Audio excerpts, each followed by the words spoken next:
Everybody is looking for ways to break bad habits. What if I told you NLP has the answer? Neuro-linguistic programming, or NLP, is like a secret weapon for your brain. It's all about changing how you think and react. Imagine you're trying to stop biting your nails.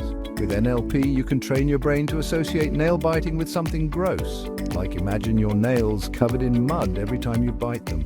Yuck, right? Here's another tip: anchor positive habits. Let's say you want to stop snacking late at night. Every time you successfully avoid that midnight snack, reward yourself with something small but satisfying, like a favorite song or a quick dance. These small rewards trick your brain into craving the good habit instead. And don't forget about visualizing success. Picture yourself free of that bad habit. See it, feel it, believe it. This visualization can rewire your brain to make it your new reality.